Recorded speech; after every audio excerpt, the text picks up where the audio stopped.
This is the Season Long Podcast in support of the YouTube channel SeasonLongBaller, and we can say we are the champions. The Wizards finish off the Timberwolves in Game 6, 4-2. We'll talk about Games 5 and 6, as the Timberwolves were able to extend the series 6 games. But first, let's take a real quick look at that celebration.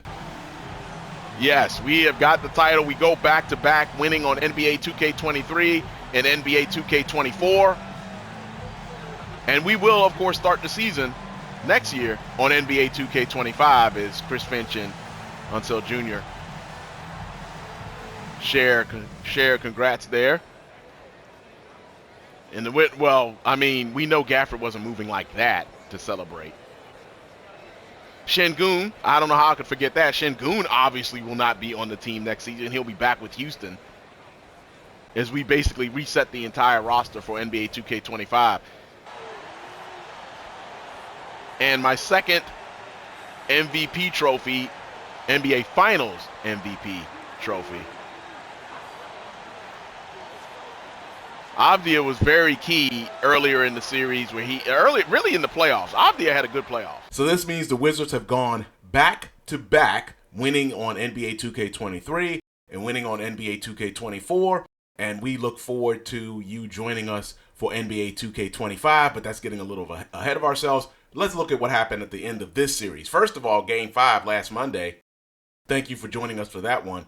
The Timberwolves continued their hot shooting, which we've seen in the latter half of this series. Shooting 61% here in Game 5. The Wizards, again, over 50%, but at 51%. But when your opponent is shooting 61%, you are going to have a much more difficult time winning. Now, the Timberwolves only shot 35% from 3, so they cooled off a little bit there. And the Wizards shot 42%. Both teams shot 6 free throws. Both teams made 6 free throws. And keep in mind, we do play 6-minute quarters here on Season Long Baller.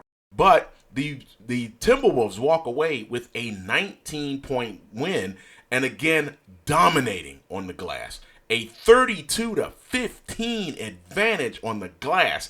That's your difference in the game. The Wizards only had 1 offensive rebound.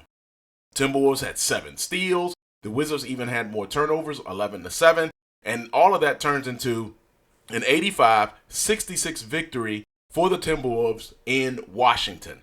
Now, Anthony Edwards led the way. Dominant performance, 26 points, 12 out of 15 field goals, and this flurry right here. Edwards working against Wright.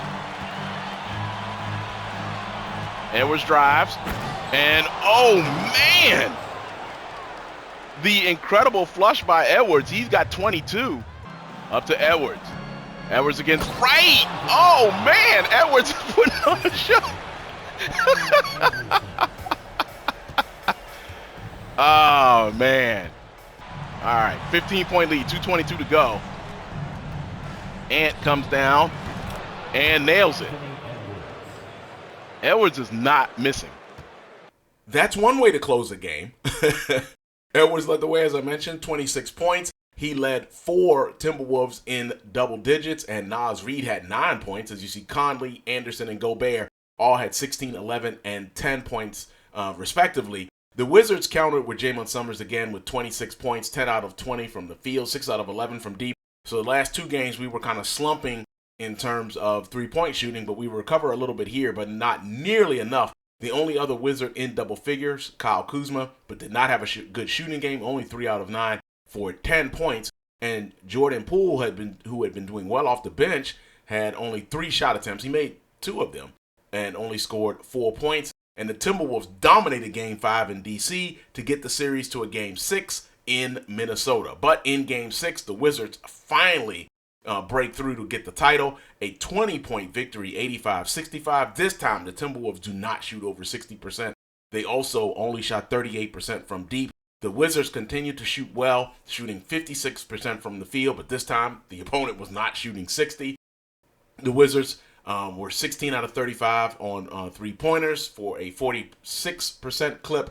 And this time as well, the Wizards did not get dominated on the glass. Did get out-rebounded 28-23, but did not get destroyed as the case was in Game 5. and the Wizards walked away with an 85-65 series clinching win. And in this one, we took it into our own hands. Summerz with 44, only Wizard in double digits, scoring more than half of the Wizards' points with 44, 15 out of 26 from the field, and a NBA playoff record, or tied an NBA playoff record with 12 three-pointers, going 12 out of 20. Felt good early, kept firing away, and the finish with 44 points, which is also a career playoff high. Jordan Poole had 7 to be the Wizards, tied with Tyus Jones for the second leading scorers in the game. For the Timberwolves, Anthony Edwards had a struggle from the field, going 4 out of 12 in this game after going really well, playing really well in games 3, 4, and 5. Him, Naz Reid, and Karl Anthony Towns were all in double digits for the Timberwolves with 11 points and 10 points respectively. But the Wizards were purely dominant in this one, 85-65, and pick up the series win and the MVP, the NBA Finals championship. Now, taking a quick look at your playoff leaders, Jaymont Summerz finished with the leading scorer in the playoffs at 27.9 points a game. That is slightly higher than our regular season average. And you see here, Anthony Edwards finished second at 18.1 points per game. In terms of rebounds, Pirtle from the Toronto Raptors did all of that damage against us as they were eliminated in the first round, but he did his thing, averaging 9.7 rebounds a game. And again, keep in mind, we are playing 6-minute quarters. Tyrese Halliburton finished with 5.6 assists per game in the playoffs. That was good for number one. We finished with 4.2 for the sixth best total, or tied for the sixth best total in the playoffs. Also, you will notice that we were ninth in field goal percentage at just over 55%. Kevin Durant at 64% was the highest percentage shot the highest percentage from the field in the playoffs. Field goals attempted, that's us at 18.4 a game. We also shot 51.2% from deep, and that was good as well. And free throws, we fell off a little bit, especially in the finals, where during the season, we were the free throw shooting champ, per se. We finished at 94.9%. But here in the playoffs, we dipped a little bit, shooting just a shade under 90%, as we shot 89.1% from the free throw line. And then we were fourth in the playoffs in free throw attempts per game at 3.4. Points allowed, you'll notice that we are fifth in that slot, giving up 12.1 points per game. Gabe Vincent of the Raptors, I know he is actually with the Lakers in real life, but in our simulation, he was traded from the Lakers, believe it or not, to the Raptors, and he gave up the most points at 13.8 a game, and most of that facing us.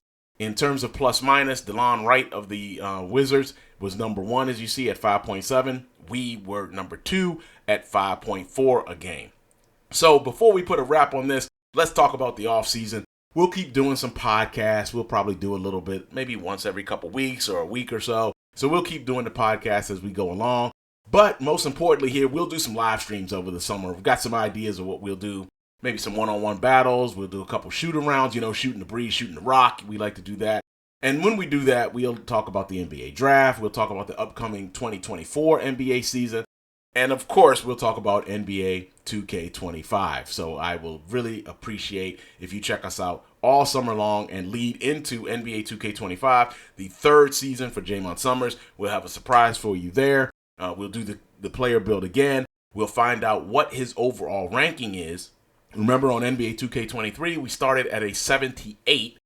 Didn't want to be bigger than the draft class of Paolo Banchero and Jabari Smith and Chet Holmgren, so we started off as a 78. Then we progressed to an 84 on NBA 2K24, finished the season as an 85, so it'll be interesting to see what the player progression will be as we head into NBA 2K25, so we will eventually talk about that as well. And in the immediate, we do have an NBA awards show. That'll be our next podcast. We'll talk about that. We never did talk about who the MVP was, say your sixth man of the year, those items. I know the real NBA did that a long time ago. We're going to do ours now that the season is done. So check that out as well.